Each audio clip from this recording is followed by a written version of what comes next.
Bonjour à tous et bienvenue pour une autre vidéo de la Fédération Française de Paintball. Dans une précédente vidéo, nous vous avons montré le grand concept du paintball, tous les éléments du marqueur, la sécurité et autres. Maintenant, nous allons revenir au marqueur que voici. Pour cette vidéo, j'ai démonté le canon que vous pouvez retrouver ici. Il est démonté. J'ai retiré le bouche-canon, bien évidemment. J'ai retiré la bouteille. Et j'ai retiré le loader. Par conséquent, il ne reste plus que ce qu'on appelle le marqueur. Je vais donc vous expliquer quelle est la principale différence entre un marqueur classique de location et un marqueur de compétition. Quand on regarde comme ça, ce n'est pas vraiment très évident. Cela dit, la petite différence se cache ici. Quand on appuie sur ce bouton-là, je ne sais pas si on le voit clairement, voilà.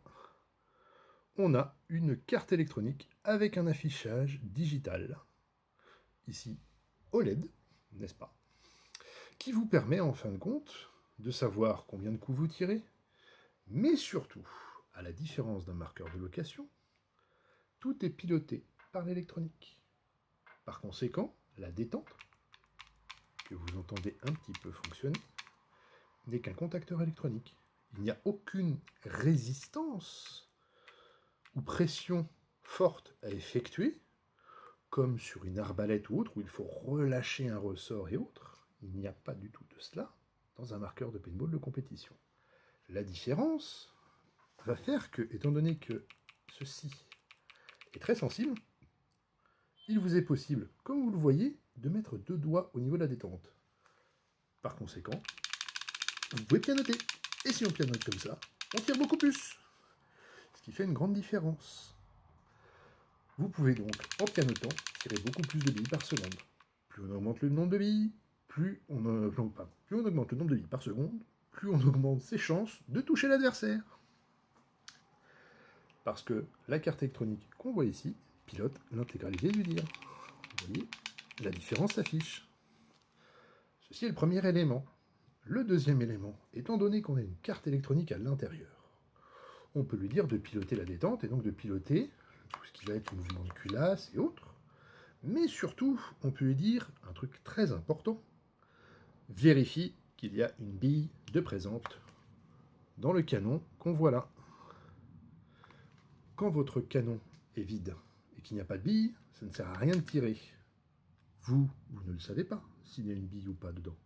Mais votre marqueur, via ce qu'on appelle des yeux électroniques qui sont cachés derrière ce cache plastique-là, lui vérifie que à l'intérieur du canon, il y a une bille. S'il y a une bille, il va enclencher le tir. S'il n'y en a pas, il n'enclenche pas le tir. Puis dans des courses, on ne tire qu'à coup sûr en ayant une bille dedans. L'autre particularité fait que donc, votre tir est sécurisé. Vous ne risquez pas de ce qu'on appelle découper des billes parce que vous tirez trop vite et que les billes ne descendent pas assez vite. Sinon, c'est ça dans le marqueur, et ça, c'est pas joli. Parce qu'après, il faut tout nettoyer.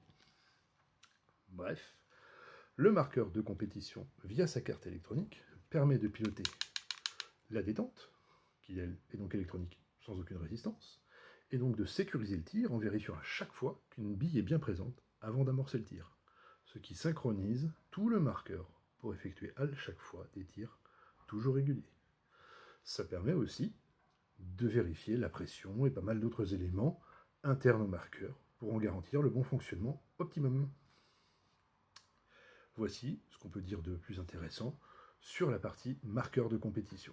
Comme vous pouvez le constater, peu de choses changent avec un autre marqueur de location. On a toujours l'endroit où on met le loader, l'endroit où on met la bouteille, celui qu'on appelle un régulateur, et tout le fonctionnement interne. Mais comme je vous disais, le plus important, c'est de tirer vite et de ne pas casser de billes. Voici la grosse différence avec les marqueurs de location.